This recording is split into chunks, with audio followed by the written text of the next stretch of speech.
Hi, friends, and welcome again to another edition of the Racing Angle. This one titled "Bash at the Beach."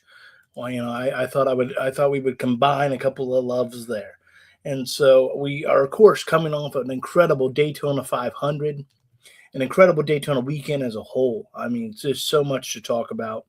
Again, welcome into another edition of the Racing Angle. I'm your host, Logan Morris, or whatever's left of him. And just great to be here. Great to chat. Great to talk. Great to just break down all the action that we have to talk about.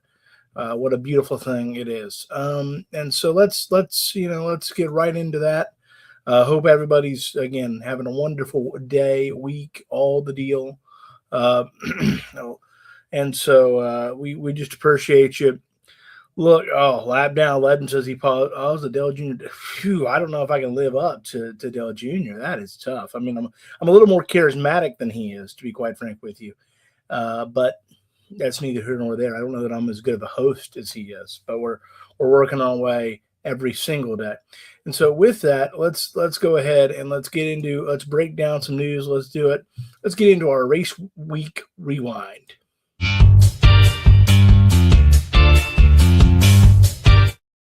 All right. So we got to get into it. We have to. Of course, Tyler Reddick wins a wild one. He won the Daytona 500. He is your 2026 Daytona 500 champion. You want to make sure you get that right because it's not just Daytona winner, it's Daytona 500 champion.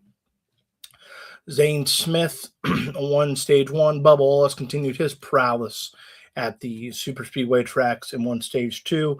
But let's talk Tyler Reddick winning the Daytona 500, and what a mess that was at the end, right? The big crash, Eric Jones and Carson Hocevar getting into it. It looked for a second like Chase Elliott was going to win his first Daytona 500. So for all you people that say, well, they'll rig it for the best driver, boy, you lost some credibility on that one, didn't you? You lost some credibility on that one. Uh, and so first of all, I want to commend NASCAR for not throwing the caution flag because both Chase Elliott and Tyler Reddick thought they were going to throw it. And I'm glad they didn't. And I mean, and usually I'm one of those guys that say you got to throw it quickly. But I think when it comes to the end of the race, that's a different tune. That's a horse of a different color, as they say. Because when you're coming down to the end of the race, you want to let the drivers decide it, right? It's just like in football, you don't want that pass interference to be the reason. Oh my God, they're down there at the 2. You want to let the drivers decide it. And so I want to commend NASCAR. So often people say, well, they're inconsistent, they're this and that. And I think those are all valid criticisms and mostly true. But we don't give enough credit to when they do get it right. And I know people go, well, they should get it right. It's their job. Well, you certainly complain when they get it wrong. And so I want to commend the fine folks at NASCAR for getting it right this go around. I will certainly complain this year about them getting it wrong, but they didn't here. Now, there are some discrepancies on this race, and what do I mean by that? Riley Herbst certainly is owed a bunch of state dinners, but Riley Herbst helped, essentially rack half the field for his teammate. And is that a good thing? Is it not? I don't think he was intentionally wrecking the field, but he certainly helped cause the old chaos. And so, it's interesting, right? It's interesting to think about. I think the people that say, well, the wrecks are this and the that, it's Daytona, and that's what Daytona's become. Talladega's become that too. Atlanta a little less so. We've seen some wrecks, but we haven't really seen that surprise winner that oh my gosh, who would have thought that person would win?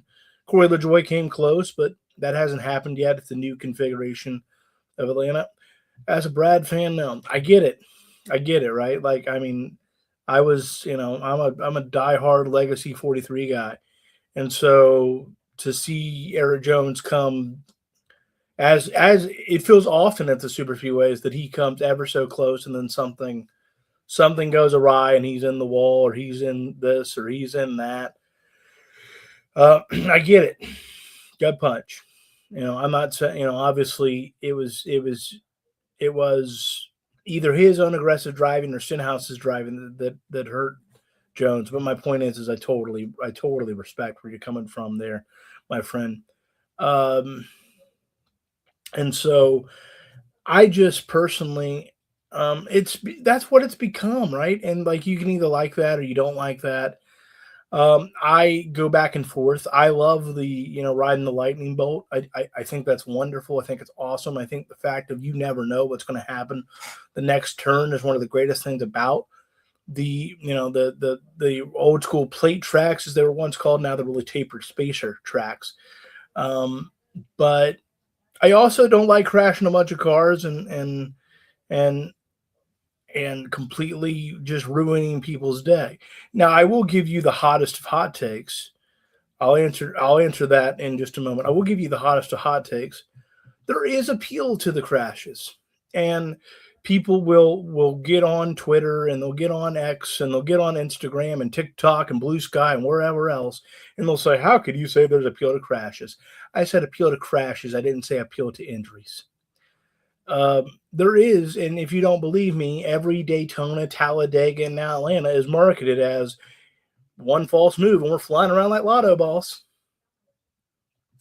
There is an appeal to it, and when I was younger, I really loved it. I really thought, man, that's awesome. Like just the idea of wow, we're gonna fly around like lotto balls with one false move. I mean, Ryan Priest is, how many times has Ryan Priest been up in the air? How many times has he been made to look like a badass because he survived said crash relatively unscathed? And so when people say, well, there's people will rip me and go, well, how could you say there's appeal to the crashes? Because NASCAR markets it. That's why. Because that's what everybody that is and that's right. That's part of the good and bad of Daytona, right? Because really you're selling people because more casuals watch the Daytona 500 than will watch any other race this season. More casuals will watch Daytona 500. And by the way, I'm glad they tune in, but I'm so excited for the casual media to get out of here. ESPN called it the Cup Series. I am so fatigued on ESPN. They will always be the mothership. There's nothing we can ever do about that, and that's wonderful. The brand is great, right? ESPN is they're the be all end all. But dear God, them trying to cover NASCAR is like me trying to cover the Winter Olympics. And guess what? I watch it casually, but I don't know squat about the Winter Olympics. I can't tell you who's good. I can't tell you who's bad. I can tell you a couple of legendary names like Lindsey Vaughn, but that's because, she's a household name before her crashes.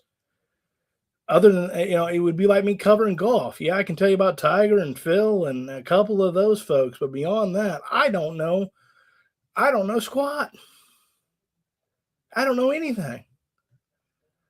And so it just is absolutely it's sad to see them try to pretend to like first things first FS1.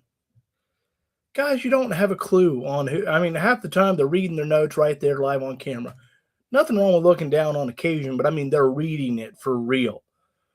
And so I just yeah, I know that's a bit of a tangent as I've been known to do because well, on this show I don't defer to the experts. I am the expert.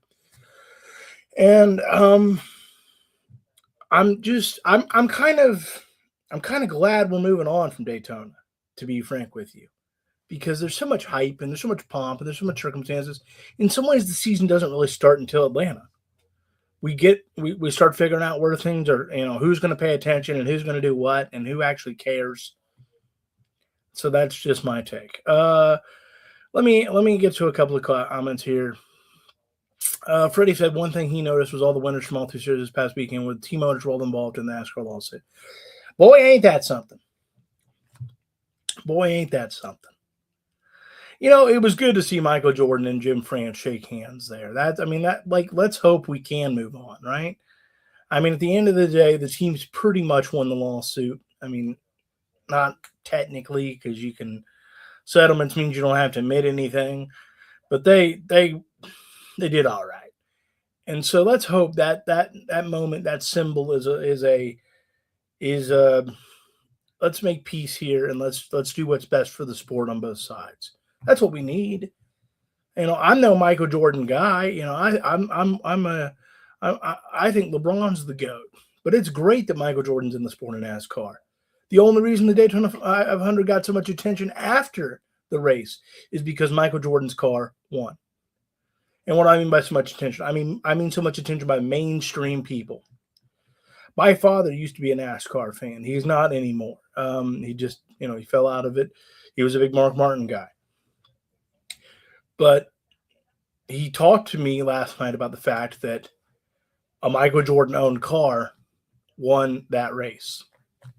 I think that says all you need to know, because he will very casually watch it when there's nothing else on a Sunday. He has completely fallen out of love with the sport. And so I think when someone like him mentions, hey, that was a Michael Jordan owned car that won that Daytona 500. Yeah, I think that says a lot to his value to the sport, whether you like him or don't like him. And so I think overall that's great. I really do. I don't love that it's a big crash fest at the end and all of that. It's not really one on strategy or speed. It's one on luck. Now, luck is a strange term with Daytona. It is luck, but also, for the most part, it's a lot of the same guys that put themselves in position. So it is luck, but it is skill. It's the ultimate thrill ride and test. Yeah, they were all involved in the lawsuit, and you can't script it any better. No, I'm not one of those ones. Well, NASCAR rigs this, or no, because there's better stories to tell. If you think NASCAR rigs anything, do you think Jim France really wanted to shake the hand of Michael Jordan at the Daytona 500? If you consider the fact this weekend, if someone asks, hey Jim, he's probably about the last guy you'd like to hang out with in Victory Lane, right? Probably. All right, Lap Down Legend asks, would you say that Atlanta is the best style of super speed racing right now? Can't wait to see it with more age. I think it is incredible, and yeah, I think probably it provides the best racing, but I like it the least, and I'll tell you why. It's too small for that kind of track, that kind of racing, and I think there's not enough room to have the types of crashes that this type of racing produces. There's not enough room. There's not enough space to let cars slow down. When they hit violently. I mean, they always do at Daytona, but there's more room to kind of let things breathe. It's so compacted in Atlanta, right? It's just so tight and compacted, and so as far as racing goes, I probably agree with you, but it makes me the most nervous. But because the track is so compacted, and so I hate to see guys hit it at what feels like more impactful speeds. And so that always makes me nervous because, again, while I think there is an appeal to crashes, there is not an appeal to injuries. And I don't want to see anybody get hurt. And I'm thankful that overall, especially in the last couple of years, as the next-gen cars made progress, we're back to seeing almost nobody get seriously hurt. And I'm so thankful for that. I do think that makes some people feel 10 feet tall and bulletproof, which is why, and this is not a knock yet, but guys like Carson Hocevar maybe wouldn't race like pissed off teenagers if it wasn't so safe. Lab Down Legend says, I used to love the big ones till I seen it in person. Yeah, that probably would change if I was at an Atlanta or a Daytona and Talladega. Yeah, that probably would be a game changer. You could have turned, Freddie says you could have turned Auto Club into a plate style racing track if it wasn't gone. Yeah, probably. There's still some of it sitting there. There's still some that say we might see a short track out of it. I have lost complete faith in that'll happen. And then once that officially becomes it's not happening because it's just more and more warehouses popping up at that land. Once that officially doesn't happen, my God, what an atrocious failure on NASCAR's part. Number one, shouldn't have even messed with it because mile and a half are this car's bread and butter. But number two, if you are going to mess with it, stick to what you're going to say and do it. So many things in NASCAR become by the wayside. Oh, we're going to turn Auto Club into a short track. Then do it. Then do it. Then have a plan and do it. We're seeing it again. Oh, we're going to rotate the championship race. And yet it looks like 27 is going to be Homestead too. When you say things and you don't do them, and it doesn't even look like you really make an attempt to do them, it hurts your credibility as a sport, as a brand. And NASCAR is not MLB, NBA, and of course the NFL and hockey and now soccer. They can't afford to lose more credibility. To get back to where we once were, and I don't know if that's possible or not, but by God, at least be a credible sport in terms of, hey, when we say we're going to do this, we're probably going to do everything we can do to do it. I know, crazy talk. Crazy talk. What a radical opinion. So I just the Auto Club situation really pisses me off because, like, number one, you shouldn't have messed with it. But if you're going to, that's your right. But give me a tangible result afterwards. Instead, it looks like a warehouse factory, and that's great if you're wanting to produce more jobs in this country. But I thought that was supposed to be a NASCAR track. Something went awry there. Seems to happen a lot. We have tracks all over this country just rotting. Makes a ton of sense. All right, let's move on to the NASCAR O'Reilly series a little bit. Is Austin Hill not? Is there any world where he's not the best super speedway racer of this generation? I mean, he gives Dale Sr., Dale Jr., Richard Petty, anybody you want to list. He knows something that other people are just trying to figure out.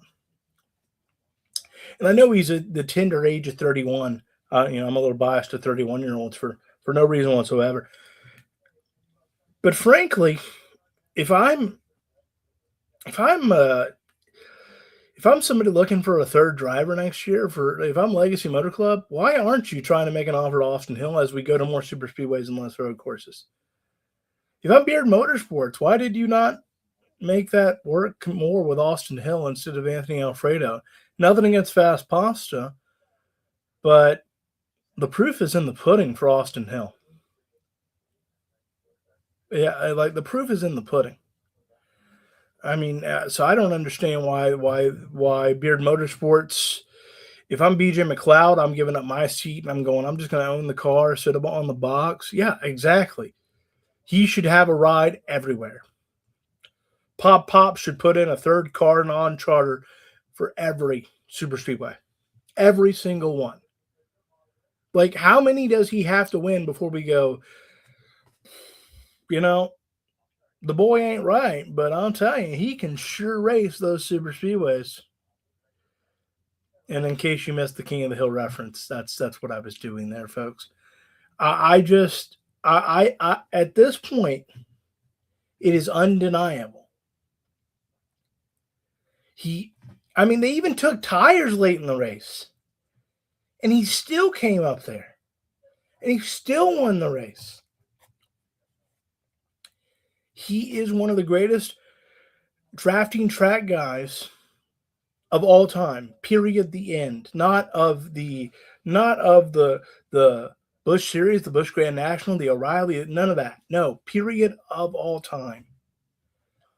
Because at other mile and a halves, at traditional tracks, at the 2-milers, at the non-drafting tracks, you can get by on good equipment. I stand by still in 2026, anybody can win a drafting track. And yes, I mean anybody.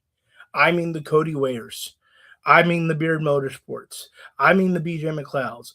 And people go, well, doesn't happen. Doesn't mean it couldn't. More than any other type of track, perfect storms arise for those teams to contend. So anybody can win those races. I mean, it turned into a Greek tragedy for his career. But remember, Brandon Brown won one of those races. Like anybody can win those races, and yet Austin Hill is continuously winning those races. Unlike a lot of people, he's not just in position; he is winning those races. And so whoever is, like I said, Pop should be putting in. And for those that don't know, Pop is Richard Childress, should be putting in for the third car every single time there is a super speedway, because this guy knows something. This guy has something figured out. He can see the wind like Dale Sr. or something. I mean, it's like Brett Favre reading a defense. Sure, maybe he doesn't read it in the most analytical way you've ever seen. Maybe he doesn't, maybe he's not sipping espresso. Maybe he's chugging Red Bulls and having a bologna sandwich. But there's something about Austin Hill that he knows these races like the back of his hand. And it's time that he stopped being a footnote or a punchline to a lot of fans. And we should probably put some respect on the name when it comes to these races. Credit to him. Now there is something else in the O'Reilly Auto Parts series I want to get to. Carson Hocevar and Carson Ware. Carson versus Carson. That feels like a bad TV show. And so, but Carson versus Carson, they got into a kerfluffle on pit road. Nobody threw any fist, but they certainly disagreed. Because Carson Ware says that Carson Hocevar doored him after the flag. Carson Hocevar admitted to giving him the finger because he didn't feel like that Carson Ware was trying to go, and we're coming to the end of the race. And I got to tell you, I don't know who is right or who's wrong in those situations. I didn't go back and look at the video or any of that, so I can't say for a fact that Carson Ware or Carson Hocevar is correct. But here's what I can say. Carson Hocevar comes off like such a spoiled brat. He is the epitome of the problem with a lot of these drivers. And I think Carson Hocevar is a very talented, funny guy. He drove for Legacy Motor Club for a short time. I think he's a likable cat. I met him. He was nothing but kind. But dear God, does he come off like a whiny teenager? Because because Carson Ware was giving Carson Hocevar crap about not taking care of equipment or worrying about other people's equipment. And he goes, well, I don't have to. And it was essentially, I'm paid to win races. And people can say, well, that's great. That's old school. No, that's stupid. That's stupid. That's careless. That's absolutely asinine, and it's spoiled. Because because not everybody has great equipment. Not everybody can go wreck a car every week and not have to worry about it. And guys like him are the ones that don't deserve to have that opportunity, quite frankly. Guys like him that have no wherewithal for anybody else's race. No wherewithal for his own race. It wasn't a couple of years ago that he on purposely wrecked in the championship or the truck series. He seems to learn nothing. And I don't dislike him on a personal note, but that is the most stupid and careless attitude and spoiled, and just the problem with so many of these drivers today. Oh, I don't have to care. I drive for a team with so much money, I don't have to care. What if you don't? People can, you can all of a sudden have a tough time, and you can pretty much go the way of the dodo in terms of your career. Look, I'm not putting down the career this person's had. But Casey Mears is now driving for MBM or Garage 66, whatever you want to call it. Casey Mears once had it all. Casey Mears had golden opportunities. And maybe Carson Hocevar will win the Daytona 500. Whatever happened between he and Eric Jones, that has nothing to do with my rant. Nothing to do with my opinion on Carson Hocevar.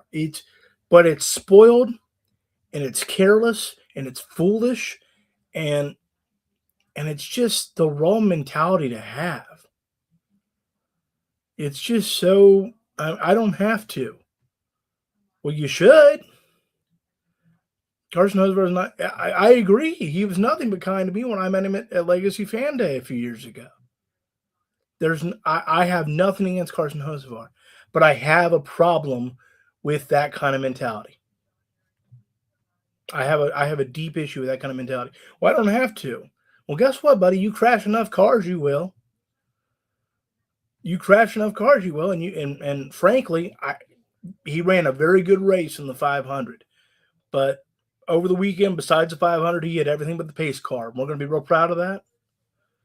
I mean, imagine if a less breakout driver said that. I mean, imagine if Daniel Suarez said that. Imagine if Cody Ware said that, or Carson Ware. We'd say that's the dumbest damn thing I've ever heard. Or we're sure ripping Natalie Decker these days, and that's probably deserved. But imagine if she said, I don't have to, because essentially I don't pay for it.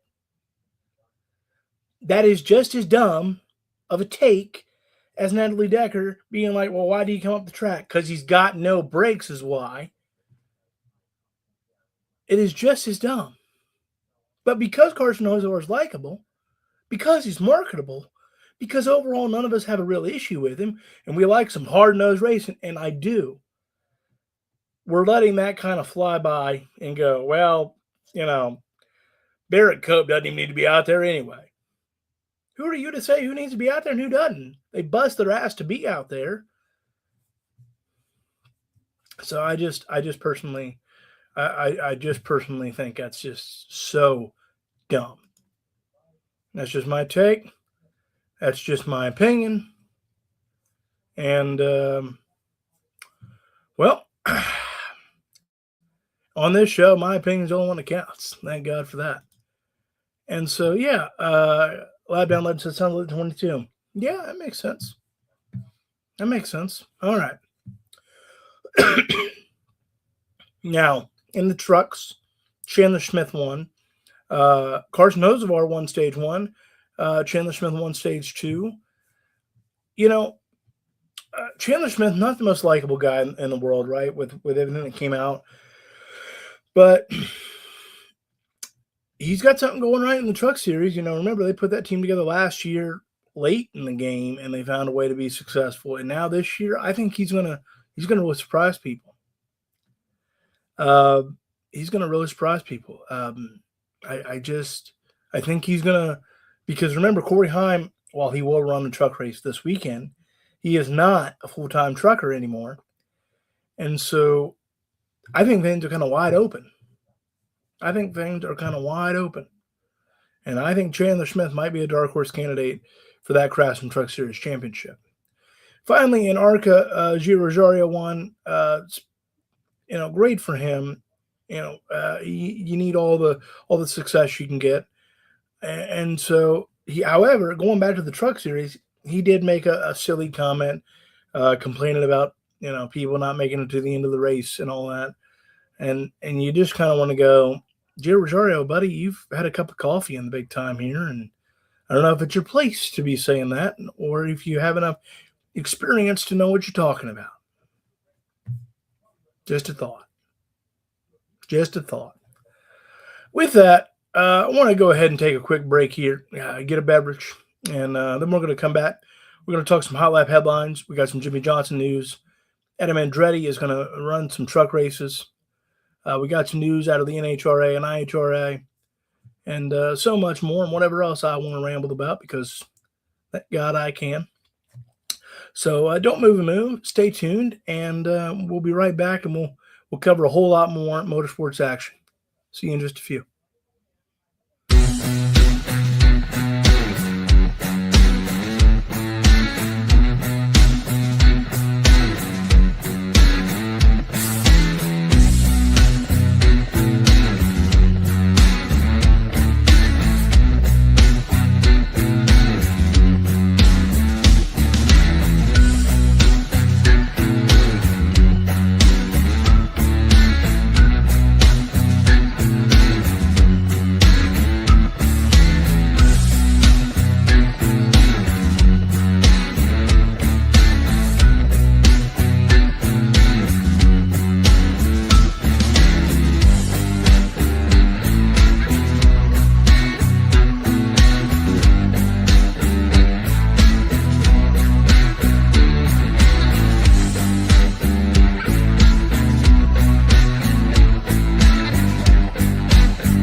right, welcome back, friends and neighbors, to another edition of the Racing Angle. And again, I want to remind you, if you haven't hit that subscribe button yet, please go ahead and do so if you'd be so kind. We want to grow this thing. We can only grow it as much as you allow us to.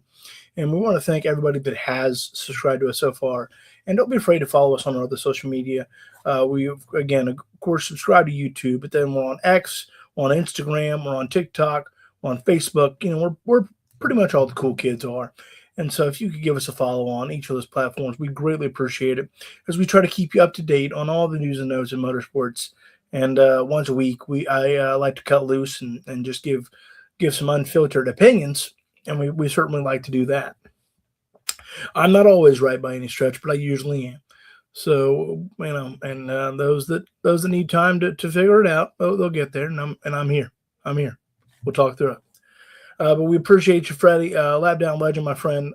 Thank you so much for dialing in, and anybody else that listens now or in the future. And of course, our biggest thank you goes out to producer Peyton on the ones and twos back there and making this show and me look far better than I actually am.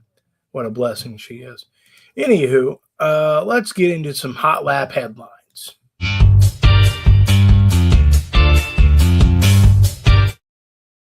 All right. First of all, over the course of kind of media weekend before the Daytona 500, there's a lot of news and notes always, but probably the biggest story that came out of that that doesn't quite pack the punch it used to due to his already, he already had kind of one retirement or one stepping away.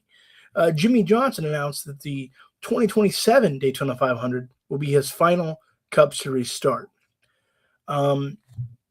A couple years ago, this would have been, it was still pretty big. It is still pretty big, but this would have been all over every channel sports wise you could watch. And frankly, a couple of the world news ones, perhaps. And so it doesn't quite pack the punch it once did. And there's been a lot of talk about, has he diminished his legacy, no pun intended, by getting in the legacy car and frankly being a shell of his former self. And for the most part, either, bringing home the car a couple laps down, if not crashing out. And I think that's probably, that's probably, some recency bias, if we're being honest. I mean, this guy did things that no one else has ever done in NASCAR. He won 5 straight championships, 5 straight. And I know there's great debates on the points format and all of that, but he won 5 straight championships, and he's one of only 3 men to win 7. Those 3 stand alone. In their we can nitpick their stats, we can nitpick their era, we can do all these things, but those 3 are waiting on a 4th to even think about Mount Rushmore, really. And so, no, I don't think he has diminished his legacy any. It's recency bias. I mean, he won 83 times, and he has 7 championships. When we talk about Jimmy Johnson in 10, 15 years as a driver, we'll see what he does as an owner and how long that lasts. But as a driver, we're going to talk about the way he and Chad Canals build a Patriots-like dynasty. And you have to look at it from another perspective. And as a Legacy Motor Club guy, I can kind of tell you a little more than most. They got opportunities and support from companies they wouldn't have got opportunities and support from had he not done some limited starts. I mean, do you think Carvana is going so hard for Legacy Motor Club if he's not in the car on occasion? Was Toyota willing to give resources if Jimmy Johnson wasn't going to make the occasional start? Because that it was a feather in their cap that Jimmy Johnson, one of the greatest Chevrolet drivers of all time, was going to do some starts in a Toyota.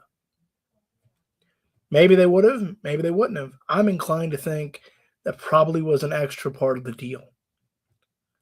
Because if you're Toyota, why wouldn't it be? Because Jimmy Johnson is marketable. He sells. And so, yeah, I just, we should celebrate the career he's had in the Cup Series. Now, he did say that he's open to still racing some other series and other disciplines. So again, he won't quite use the R word, and good for him. But yeah, I don't. I think that because he has struggled in the next gen car so mightily, we're not looking at him probably with the most fair picture. So that's just my thought. Yeah, I think that people are, I've seen people that say, well, he embarrassed himself. He got in a race car and didn't have success. How's that embarrassing himself? The same people that sit on their couch and go, he's embarrassing himself out there. What have you done? What have you tried to do?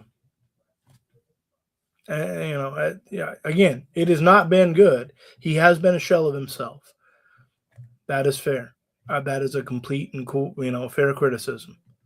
But he is still Jimmy Johnson. Richard Petty did not have a successful final 8 years of his career, and the last 5 were especially bad. Doesn't mean he's not the king. Doesn't mean he's not Richard Petty.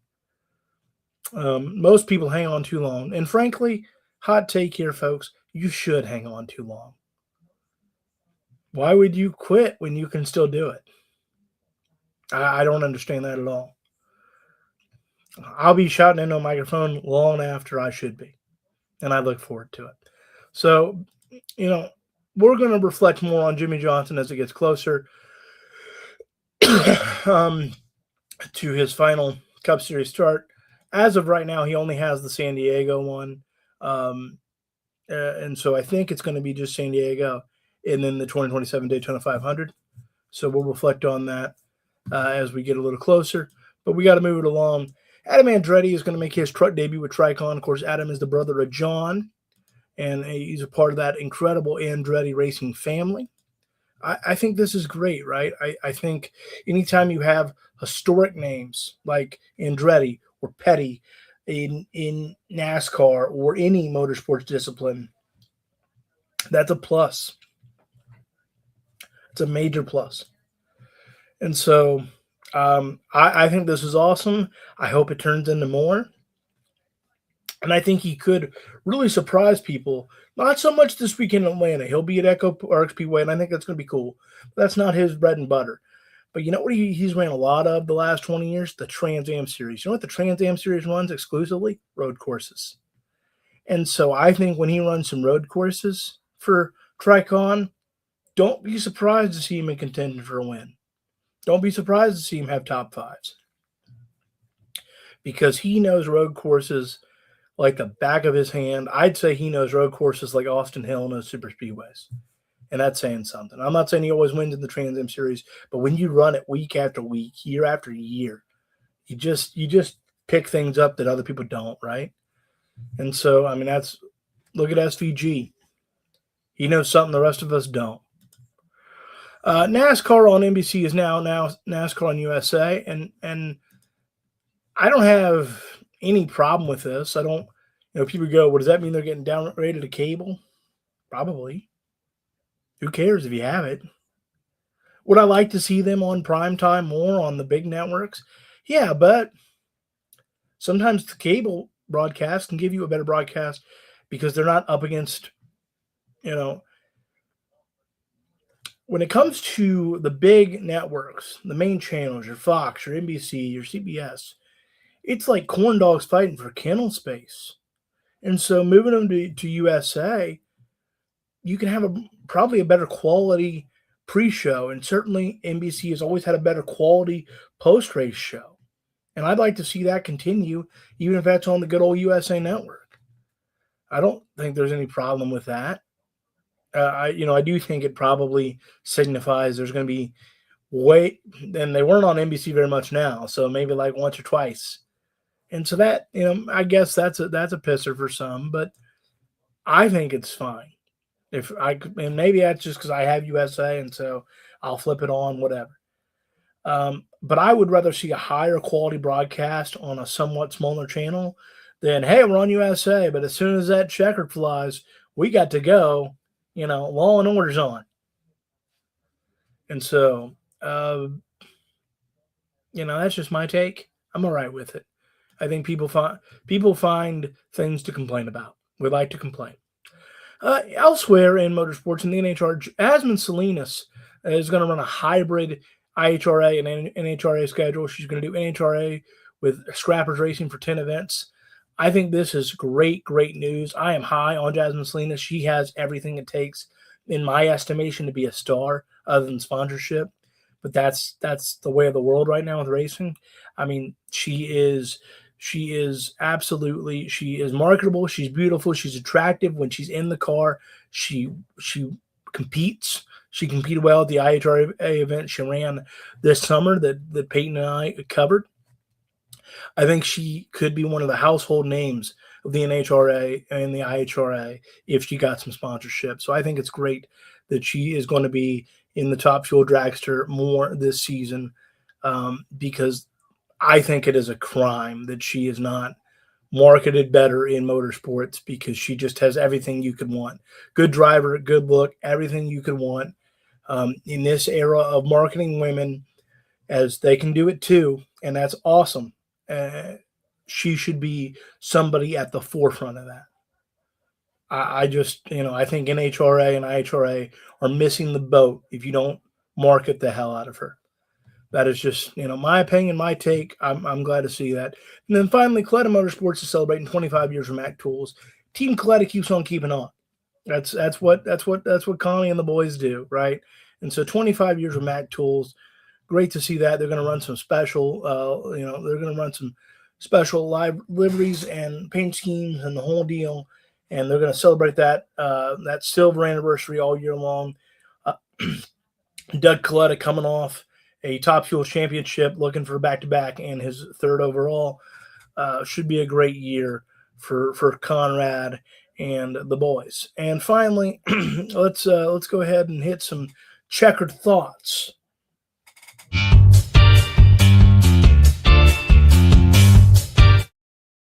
Another week, another Denny Hamlin opinion. This one not nearly as egregious as last week, in my estimation. Hamlin shared his idea for fixing the Daytona 500, which has become a fuel mileage event ever since the debut of the next-gen car back in 2022. God, can you believe it's been 4 years already? With everyone else, after celebrating his first victory as a team owner in the Great American Race. There's a way, but we're going to have to increase the speeds by a lot, said Hamlin, who finished 31st in the 500 on Sunday, but made it to victory lane, of course, as the owner of Tyler Reddick's car of 2311. You're going to make it where handling matters. That's going to spread the field, and that's going to make it where it'll look a little more like racing in the past. As long as NASCAR's insurance company is okay with it, you're going to have to speed up the cars, because right now we're so planted in the racetrack we could just run this really tight pack, Hamlin said. All right, I got thoughts. I don't love that it's a fuel mileage race, especially from essentially the word go. But also a big old who cares? I mean, a big old who cares? Like, does it make that much of a difference to you when you're watching on TV? I wasn't at Daytona. I don't go to Talladega. I don't go to Atlanta. I can't speak to that. But as I'm watching on TV and people talk about, well, fuel mile, this is boring. Cars are running 190 miles per hour in a pack. And one false move, and we're flying like a lot of balls. That's boring to you? What do? Go skydiving as a hobby? That's boring to you? Again, I'm not saying that some of the fuel mileage stuff hasn't gotten out of hand. But also, I mean, you talk about just looking for things to complain about. Fuel mileage race. Why? Does it really look that different on TV? And we know NASCAR wants the field to be a blanket right now. We know that we're in that era. We know it. It's the way it is. It's the way it is. I mean, who cares? Oh my God, they're in a tight packet. 109. So it just doesn't matter. People find complaint. I've heard people go, well, it's boring. What do you want? What do you want? Your driver still has a shot. That's boring to you? Because guess what? If they're in that lead pack, they have a chance. But that's boring to you. And I'm not saying you don't have the right to be bored. I just don't personally understand that. Again, I'm not saying I love the fuel mileage thing that super speedways have become. I don't. But not everything's going to be sunshine and rainbows. All right. It's not all ice cream and sprinkles. Hot take. I like the tighter action, and maybe that's because I root for a pretty underfunded team and one that would really, really struggle if it was the old days. But more drivers having a shot is not a bad thing from an entertainment standpoint. Now you can say it's not authentic. You can say it's not how we used to do it. You know, I get it. If you want to have your NASCAR version of, are you sure Hank done it this way? I can respect that. But beyond that, to say, well, it's boring. Huh. So cars going 190 plus in a pack where one false move and we're looking like a tornado hit a trailer park is boring to you? Again, you must really, really just have tons and tons of adrenaline filled days. You must spend your day at Kings Island or any other amusement park around the country. I understand what Denny Hamlin is saying. I get it. But I think of all the issues in the sport, and there are plenty. There are a myriad, a plethora, a smorgasbord. This is pretty small.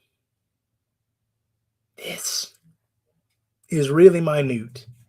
Let's fix a lot of other things, like the short tracks. The short tracks. Let's do that, and then we'll talk about super speedways. Just my thought. Just my opinion. All right, finally, it's time to make some predictions. Freddie, you already alluded to it. So let's bring in producer Peyton and look at the lap ahead.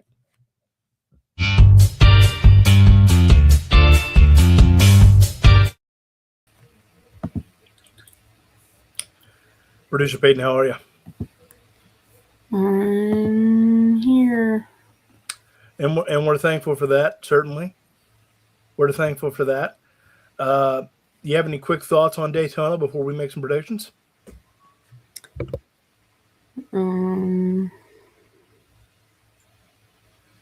Nope.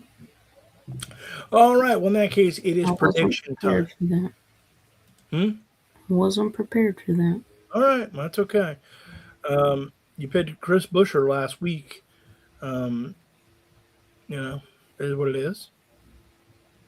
I'm wearing my Dale shirt today for Dale Day.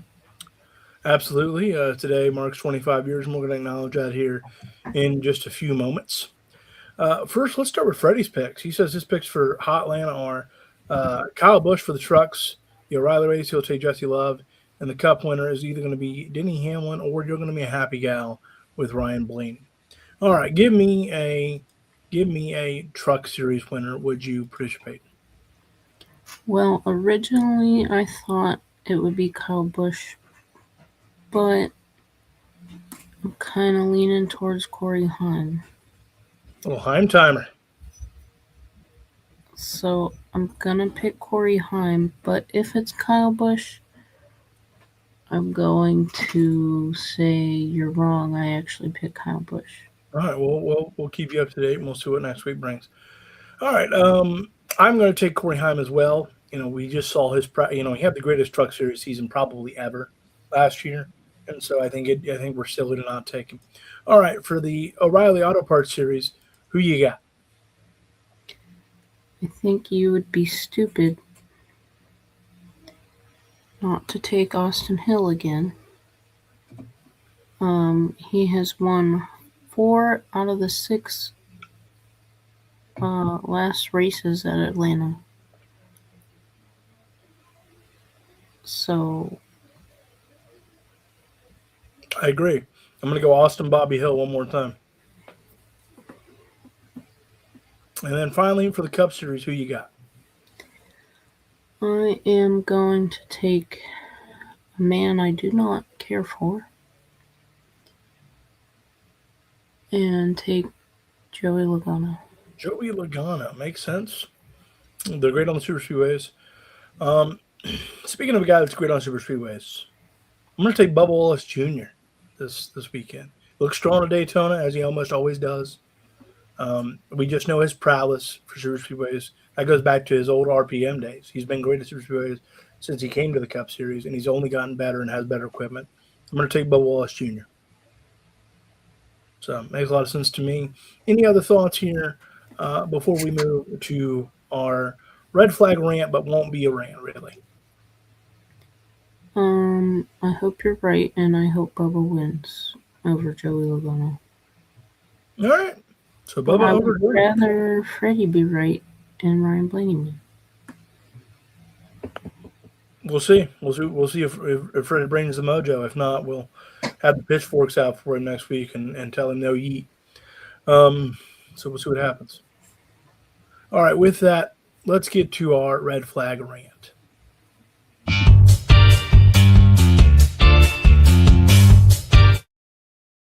All right, this is not so much going to be a rant. I wanted to take this moment and remember Dale Earnhardt Sr., who passed away tragically during the Daytona 500 25 years ago today. Um, what can you say about Dale that hadn't already been said? You know, to many people, he's the greatest to ever do it. To others, he's on your Mount Rushmore. You know, as I mentioned earlier in this show, there's only 3 men that have won 7 championships. They all stand in their own echelon in this sport, and he certainly stands in his own echelon. For me, you know, I was 6 years old at the time that we lost Dale Sr., and so for me, my reflections are how different would this sport look without him, or with him, I should say. How different would it look? I don't know if there would be stage racing. I certainly think that DEI would still be in business, which means no track house. Um, I think Dale Jr.'s path would look a lot different because I don't think that the tiff with him and Teresa and just how that all went down happens because Dale Sr.'s there to mediate. You can't say anything that hasn't been said about the Intimidator, the Man in Black, and just one of the greatest drivers. I mean, he is top 3, period. And it's just so hard to believe it's been 25 years. Time just flies, and people say, well, you know, why does Fox always got to make this documentary or that documentary? You know, they want to make money off the name. I'm sure, this is America, so I'm sure that plays a factor. But Dell Sr.'s legacy is so big and so vast and so ominous over the sport. We should keep it alive as long as we can. We should talk about Dale at the 30th anniversary and the 35th and the 40th and the 50th because he meant a lot to a lot of people, and he still does. He's still a top 10 merch seller every single year, 25 years since his passing. He is a true phenomenon, and he and Jeff Gordon took this sport into the stratosphere, and without them kind of leading that charge, you know, who knows if we reached the heights we did in 04, 05. And I know he was gone after that, but he and his team set the standard on how you market drivers, on how you market to fans, on how you connect with people. And I think that's what makes him so special to a lot of folks, is he felt like the everyday common man who happened to just be a badass on Sundays. He felt like a regular cat. He'd go farm, he'd go fish. He'd drink a beer, he'd have a burger. He never felt bigger than you. He felt bigger than life, but he never felt bigger than you. And so, just 25 years is a somber reminder of what we lost. And you wonder, again, what this sport would look like if he was still here? Would they have gone to the playoff system? Because and people go, well, why would he have such say? He was the defining voice in the garage. We know how close he was with Mike Hilton, who is still a very powerful name in NASCAR today. And just you wonder where the sport would have gone because he was the voice of the garage. NASCAR has never had a union, but if there was a representative, it was Dale Earnhardt Sr. And so my heart goes out to all of his, certainly his family, certainly his wife, certainly his son, and certainly his kids, but also it goes out to all the diehard Dale fans out there that are still mourning the loss. And it goes out to the people that are still learning about him and mourning the loss brand new because he feels like a mythical figure. He feels like William Shakespeare or Hank Williams or something along those lines. And so he's just something that will loom over this sport forever. And quite frankly, he should. And so, I'm sorry that I didn't get to see more of him. And absolutely 3 forever. With that, let's bring it home and let's talk about a final lap.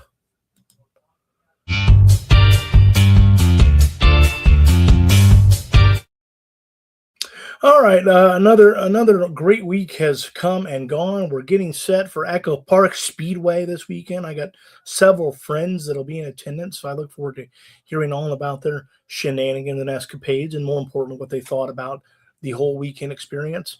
Big hater of no practice this weekend. Don't like that. People go, well, it saves cost. I'm sure it makes a big, big difference to the bottom line every year. But thank you so much for tuning in, Freddie, Lab Down Legend, and I hope Brad K has a good finish for you this weekend. And thank you to everybody that has paid attention or watched and enjoyed. And thank you to producer Peyton for pushing the 1s and 2s, and again making me better than I deserve. And thanks to Kevin Rao for his support of this podcast program and just being a damn good friend and a damn good mentor. Kevin, if you're watching, I love you, buddy. And so until next time, until next week, I'm Logan Morris. This has been the Racing Angle. And yes, we'll see you at the next track.